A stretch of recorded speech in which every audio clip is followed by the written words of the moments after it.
Good morning, everyone, and welcome to SalesTV. Do you know, I was going to say welcome to, and I was going to put a different show in there for some reason. We do so many of these, don't we? This is our weekly, well, twice weekly actually, informal conversation for all things sales. Our vision is to make this a safe space for salespeople to come and talk about issues, problems, changes in the world, challenges that they're facing, new innovations, and all of that stuff. So welcome to everybody. Let's just quickly go around the room and introduce ourselves. Alex. Good morning, everyone. And for those in the UK, I hope you enjoyed the long weekend that we just had, the summer bank holiday. I'm a little bit tired, so I'm struggling to get the wheel turning. But my name's Alex, founder of Sapiro, and looking forward to this morning's discussion. Andy. Andy Huff, lecturer in sales leadership and performance at Cranfield University and founder of the ISP. Tim. Hello, everybody. Welcome. My name's Tim Hughes. I'm the CEO and co-founder of DLA Ignite, and I'm probably famous for writing the book Social Selling Techniques to Influence Buyers and Changemakers. And I'm Adam Gray. I'm Tim's business partner and co-founder of DLA Ignite, and I seem to be in the hot seat this morning. So good morning, everybody, and welcome to SalesTV. We always kind of go with the flow and see what conversations come out of the audience. So I thought an interesting place, or we thought an interesting place for us to start today would be BDR. Or BDRs, the role of BDRs in the modern sales world.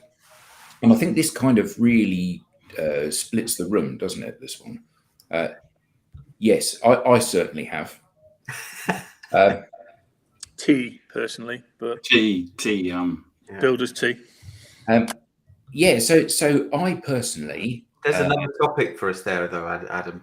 What's that? Whether we have tea or coffee person in the morning, what gets you going? And do you switch throughout the day? Well, yeah. I mean, obviously, ever since Glengarry Glen Ross, we all have to drink coffee, don't we? But yeah, BDRs. See, I don't think there's a role for a BDR anymore. I think with digital tools, that's a good question as well. With digital tools and everybody's ability to do their own research and forge their own relationships, it does beg the question, are BDRs like, and Tim often uses this analogy, typing pools? You know, we can all type our own letters now. We don't need to have typists on hand to be able to do that for us. Do we actually need BDRs anymore? We can all go online and search and find the people we need to talk to, and then it's up to us to try to forge a relationship with those people. Isn't AI going to take over the role of the BDR? Theoretically, it could, yeah. I can't help feeling though that whether or not the business development bit is being done by a human or being done by an AI, I can't help feeling that it smacks a little bit for the buyer that you are being processed either way. That, you know, Tim is a sales leader. He's too busy to want to have a conversation with me until I've expressed the fact that I'm going to want to buy something. And that does sound a little bit like the buyers are being commoditized, doesn't it? Well, I think that's happened for a long, long time, though, hasn't it? So we've given the title BDRs, but in IT, classical IT, you had a channel that theoretically did that. And it's all about trying to find the edges of the market. But I think new technologies have come about such that people have kind of developed this role in order to reach the market as much as they can. And I don't think you can answer the question. I think I agree with everything's been said, but I don't think you can answer the question without defining where BDRs are. Are they in one segment of the market? Does the classical sales world use them? And then therefore address the how, and do you need them or not?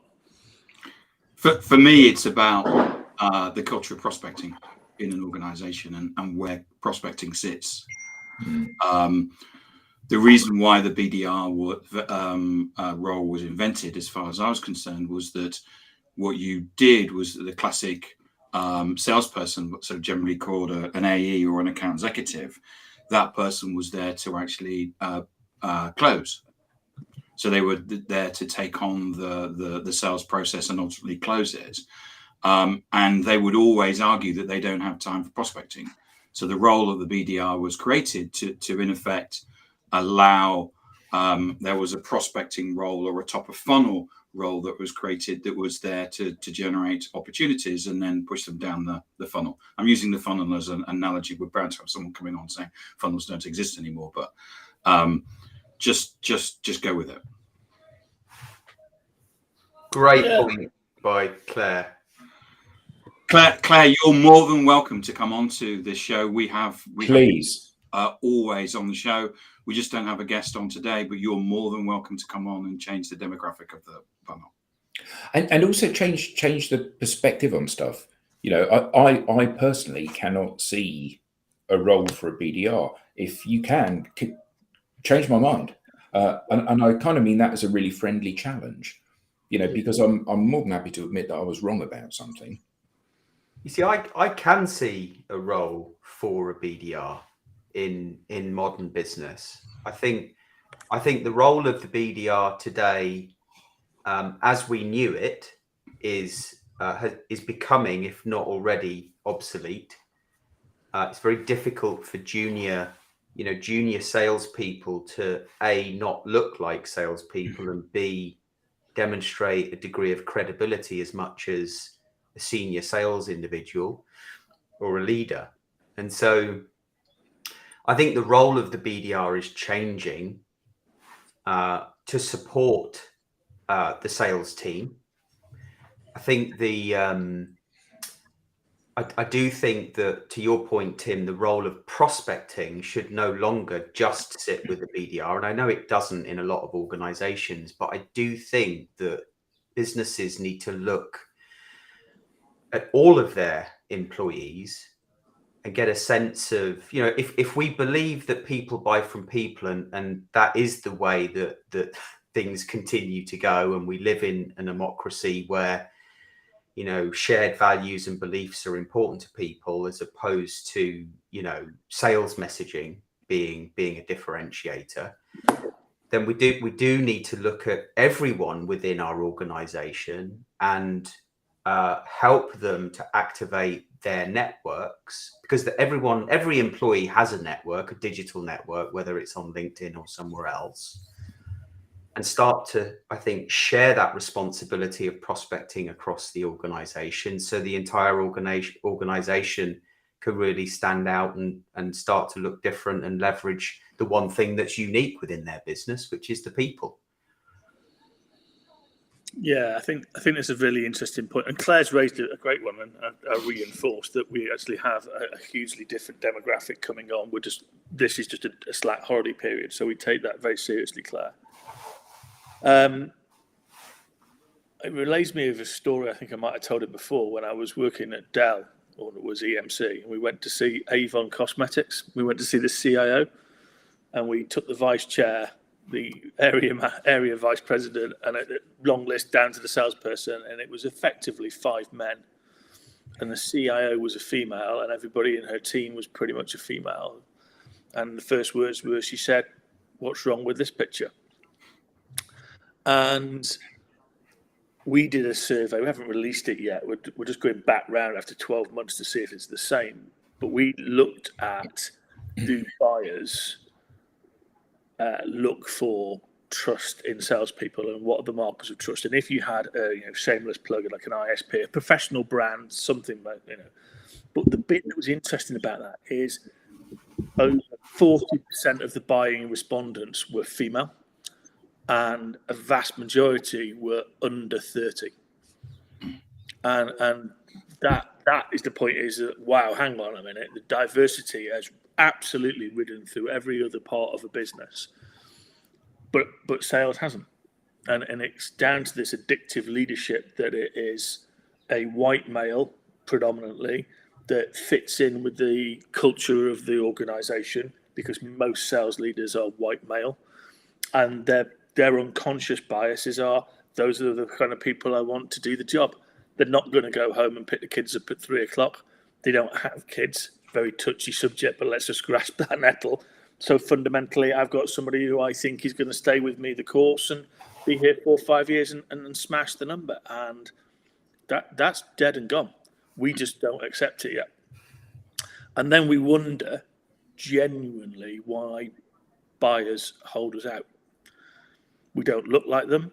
We carry a number on our back. Therefore, our outcome is to sell something. Their outcome might be they don't know what their need is yet. Therefore, the underappreciated need needs unpacking for them. That's only going to happen in a trusted environment. And, even if they do have an appreciated need, they still don't feel comfortable because we've still got that number on our back. And actually what they'd like to do is do their own due diligence and find out of all the possible solutions, what might be the one that is best for them. So they've got that opportunity. I think it's, I think the sea change is happening on a lot of them, and that's one of them. That's the big one. We don't recognize it yet. So we're not doing what we can to be as diverse as we can. So interesting comment here from Derek. So in pharma, Derek, is it equally men and women, or is it female biased, or is it a representative split of the different diverse makeup of people in each country? Be really interested to know.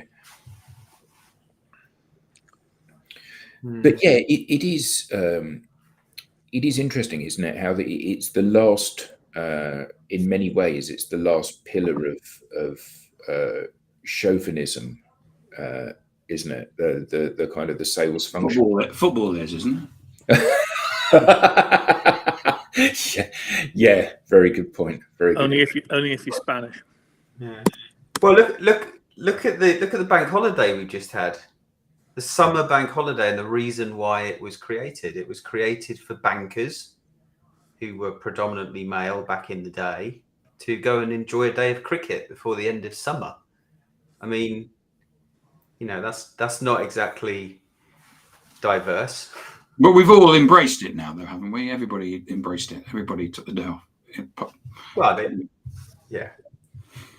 they have. Everybody enjoys the day off, but perhaps we need to change the reason why it's a day off.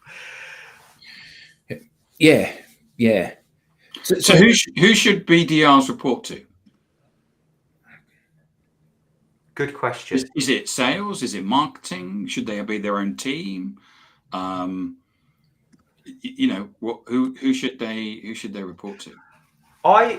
So there's this ongoing debate as to whether BDR should report into marketing or sales. I'm going to throw it out there and say I think the BDR organization should report up into the CEO and be responsible for relationship building. So Tim and I did some work last year with a mid-sized tech business based out in California. Well, they're all based out in California, aren't they, really? And in that organization, each of the salespeople was paired with their own BDR.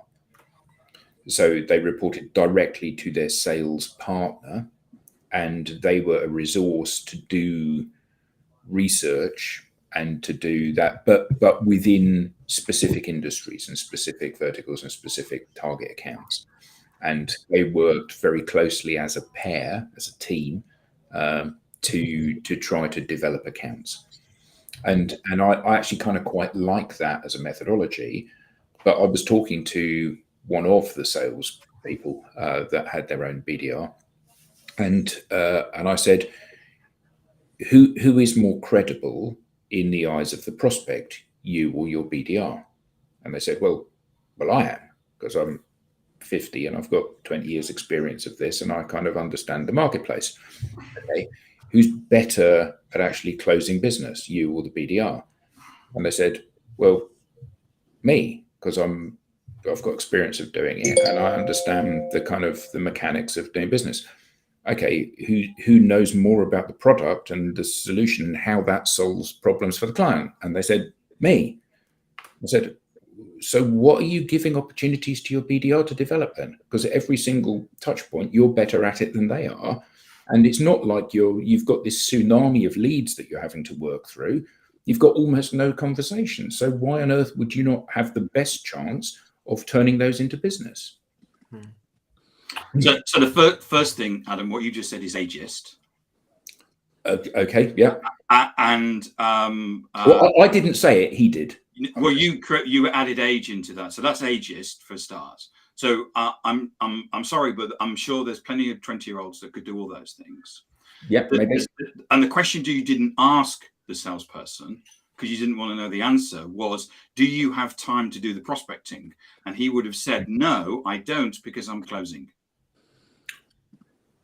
And that's the difference, which is that now you may come back and argue and say, well, we shouldn't be organizing the company based on what we want. We should be organizing the organization and what the customer wants. The reason why the SDR role was created was really about making sure that we're allocating the roles and responsibilities of the sales process to the right people at the right time. And what we do is that we get this lump at this point where it gets handed over to the salesperson. Now that lump, I don't like that, and lots of other customers don't like that, but that's one of the difficulties of having that particular role.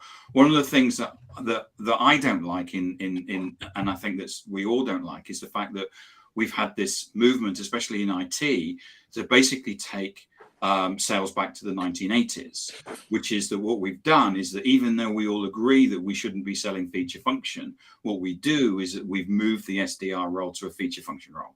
Because what you're going to do is that it doesn't matter what mechanism is, that we're going to get you onto some sort of call, whether we do that through social media, whether we do that through cold calling or email or whatever, and then we're going to give you a demo. And the demo is going to be feature and function. There's another feature, here's another feature, here's another feature, here's another feature, here's another feature. And that is 1980s selling. Yeah. And that, as we know it. Yeah, but is it... I'm putting caution here. I'm not disagreeing. I'm trying to get through it. There's a different type of functionality of selling now in a different sector of the market, which is these new software SaaS things that weren't around when we started. And that, I think, has forced a different function.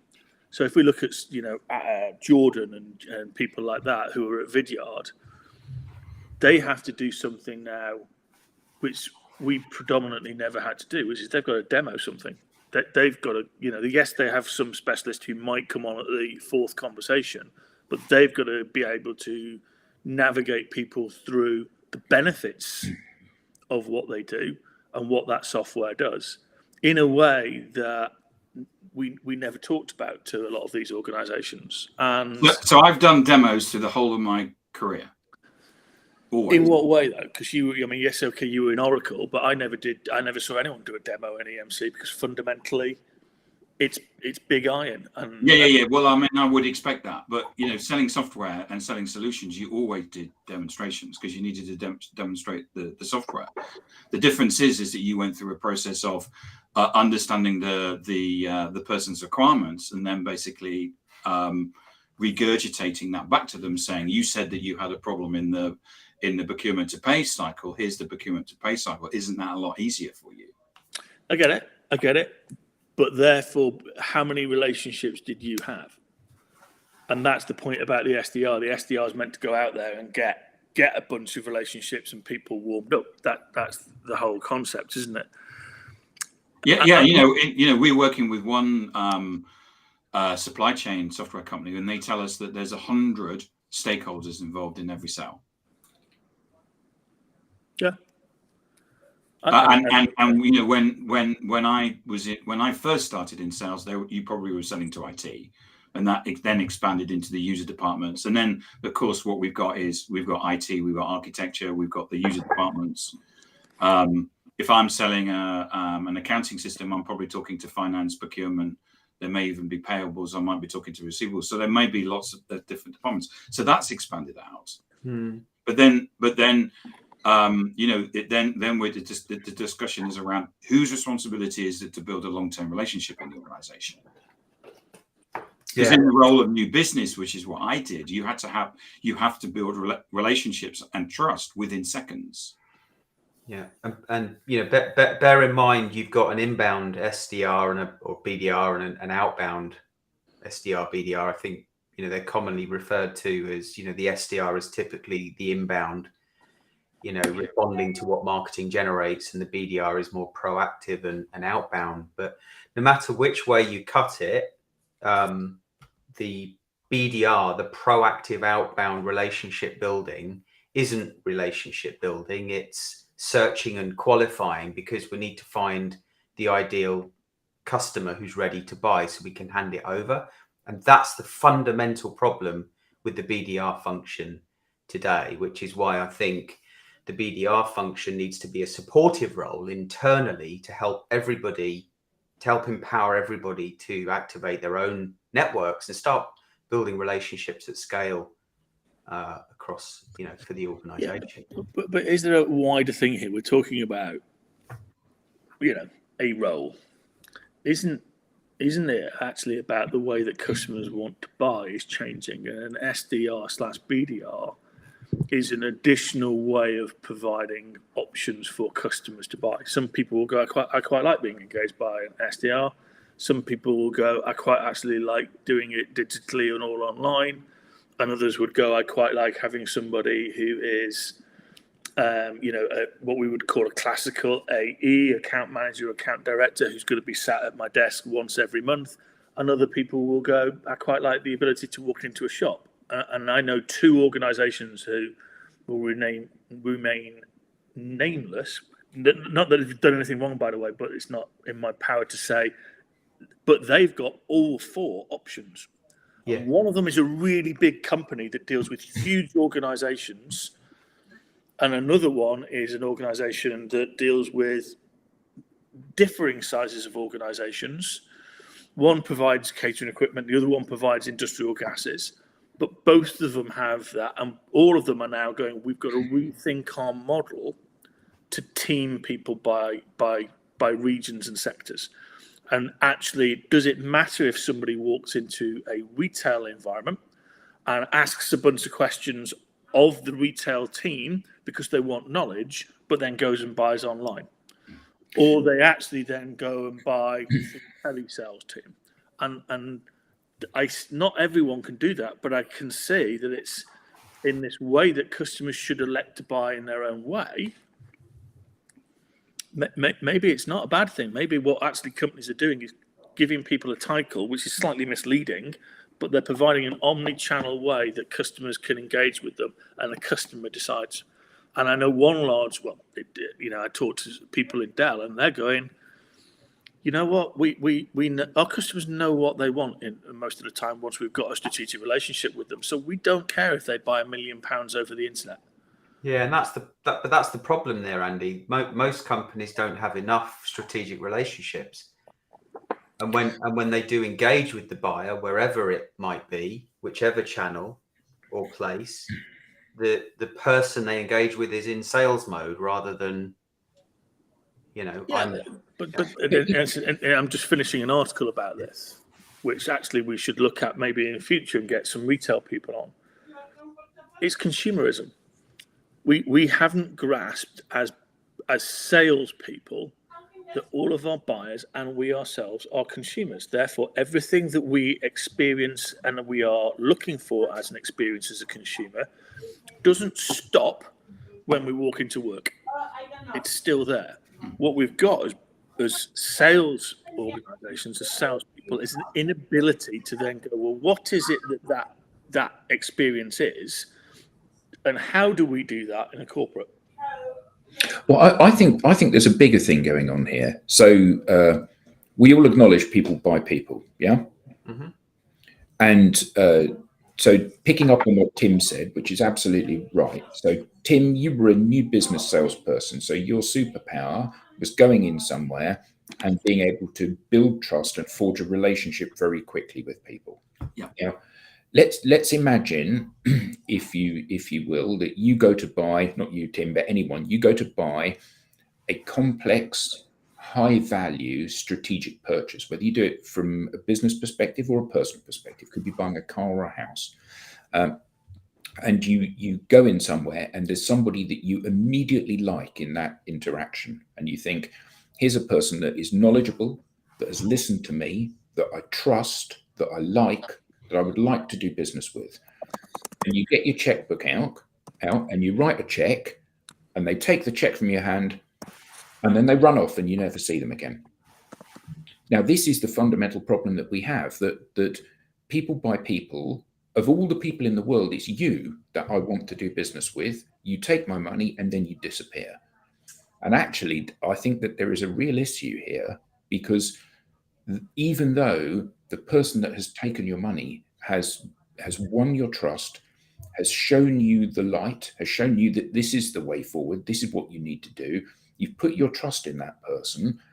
And at that point, when they walk away and say, you're going to be dealing with Alex from now on, Alex is a really nice guy, but he's not the person that I just forged the relationship with. And surely the problem here is that you immediately percolate down to realizing that actually I'm merely a transaction. You pay lip service to it being a relationship-based sale, but it isn't. I'm a transaction. You got my money, and now you're going to process me as effectively as possible. And I think that this is a fundamental shortcoming of how most organizations sell these days. Yeah. Yeah, I think it comes down to segmentation, though. So I'm not disagreeing, but I think we're simplifying a lot of quite complicated and merged issues. So if you're a strategic or global account director, that isn't a problem, because your life is making sure that you have a really tightly integrated team that doesn't do that, including delivery and professional services. Yep. If you're an enterprise rep, as an example, that again happens in a very, very limited sense of things. If you're not an enterprise rep, if you're a mid-market / SMB, yeah, that is the way that you'll work. And that is a very valid set of problems. And I think one of the things is no broad brush issues that we can say, problem, solution. And again, I do think it comes out of a completely different sector these days. And having been involved in the ISP and the ASPPS and whatnot, we got involved in the Trailblazers and the government and said, let's look at apprenticeships. And we created several apprenticeships with industry and academia for salespeople. Great, because now you can get a formal qualification. Not about that, but actually the one apprenticeship with a sales bent that kind of got out before we said to government, no, don't have an automotive sales apprenticeship. Don't have a healthcare sales apprenticeship, because what you're going to end up is 70 sales apprenticeships. And actually the common capabilities of selling should be transferable to different industries and different products. But the one that escaped, and it was the IT level 3. And actually I now support that, because I do believe that there's this completely different sector of software and SaaS and everything else now that's very different to the ways that other people sell because of the technologies. We just didn't have those.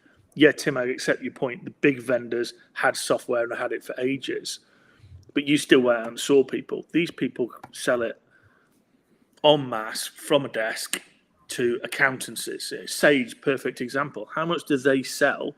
Very few of their salespeople ever cross customers' threshold.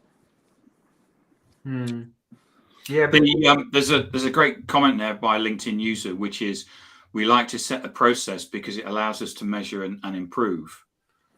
It's harder to measure on the channel, but he agrees this is the way that customers buy now, which is what your point, Andy, which is I may go into a retail unit but then go to the web and buy it.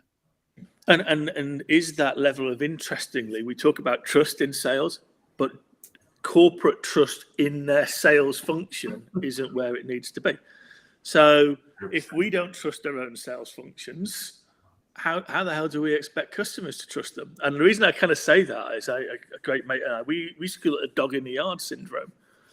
Yeah, if you think about building a Tetris house or whatever it is, and you look at that based on an MBA, look at all the things you're taught in an MBA as a business leader. you taught marketing, you taught finance, you taught operations, you taught all this stuff.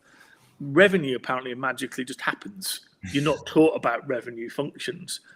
A whole bunch of people at Cranfield, and I'm really proud that Cranfield do actually electives for leading sales organisations.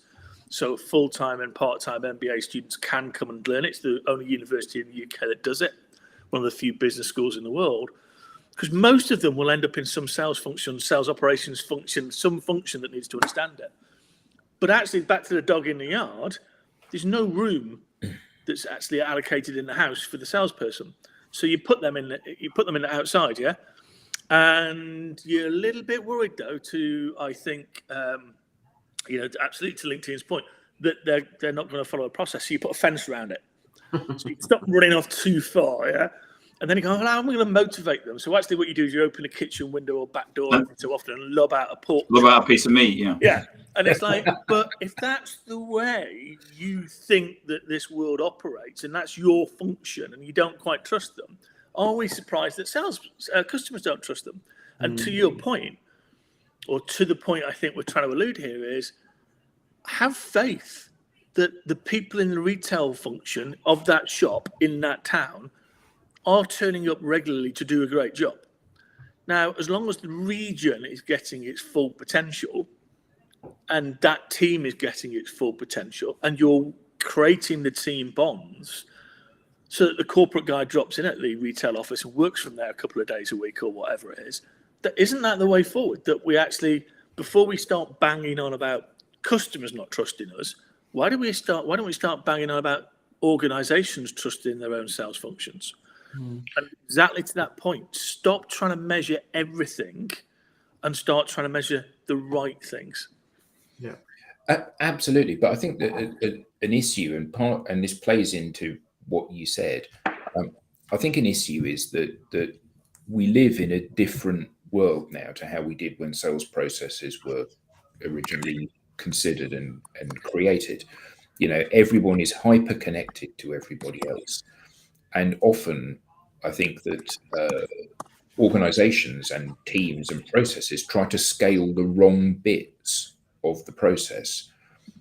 Digital, be that email or social or whatever, allows you to identify and keep a regular dialogue going with absolutely anybody that has an internet connection.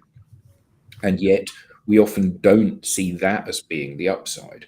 We see the scaling being, I'll send more emails, I'll send more outreach, I'll push you as the customer down this particular channel because you've already bought now. Whereas surely the beauty of this is that Tim forged a relationship with me. I immediately liked him and thought, okay, I trust you. Well, the value is the fact that there is trust there.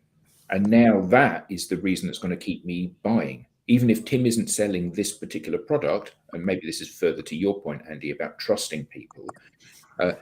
If Tim is not responsible for selling this product, Tim is my entry point into the organization. Tim is the person that I like. Tim is the person that I trust. Tim is the person that I listen to.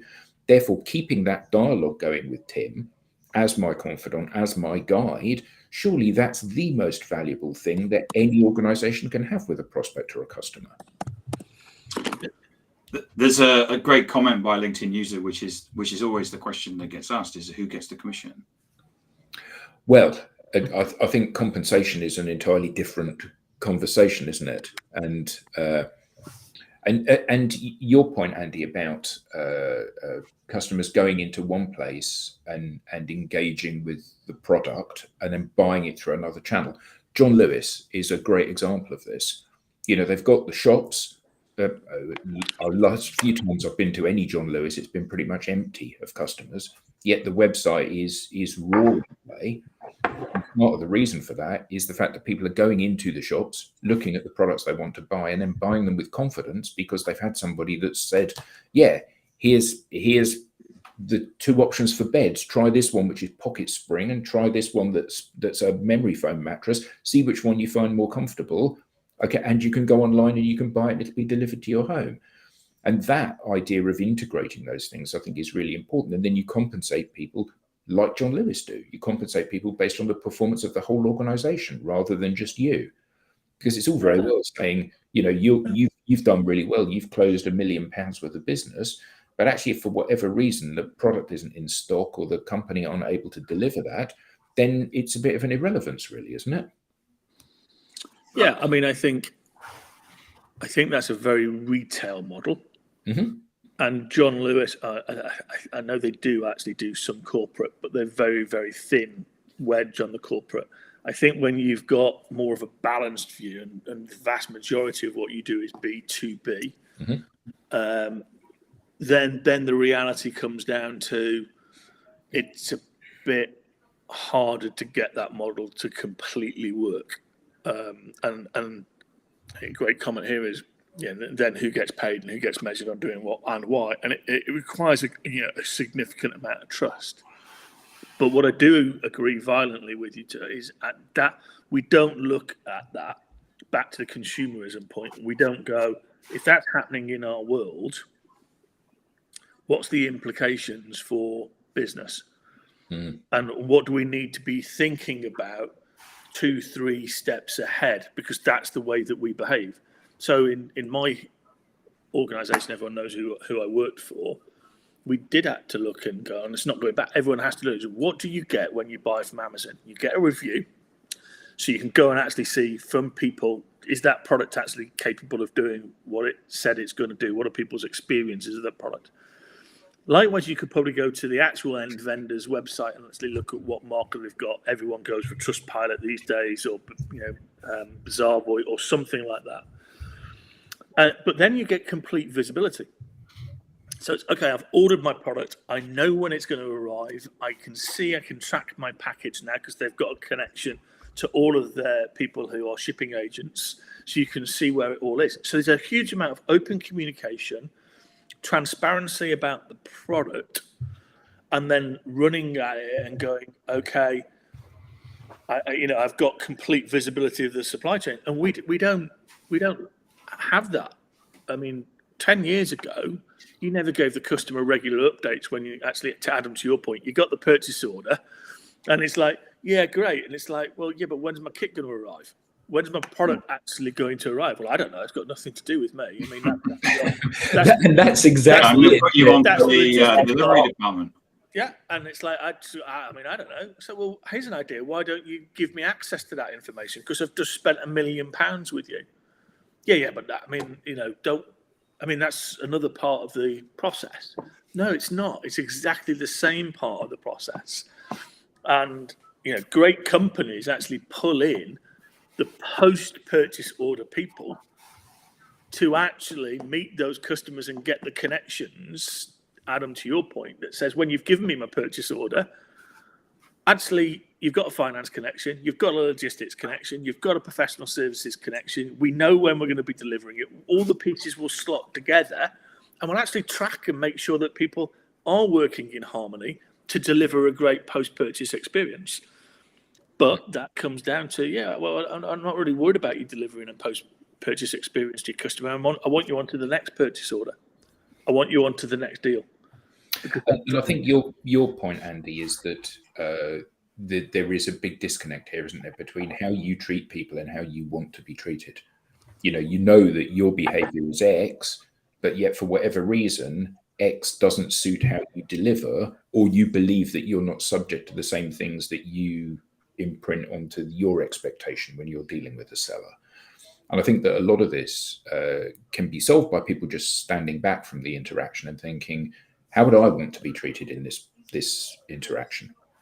I think it comes down to something that Tim said, which I'd love to explore with his 28-year-old, which is why did you leave sales? And it comes down to, and I'm going to be really bold here and go, I don't think we treat salespeople as adults. I think we treat them as quasi-kids, to be honest, because of the lack of trust, because of the way we want to measure them, because of the corporate expectation. And I'm expanding the theory we've talked about before.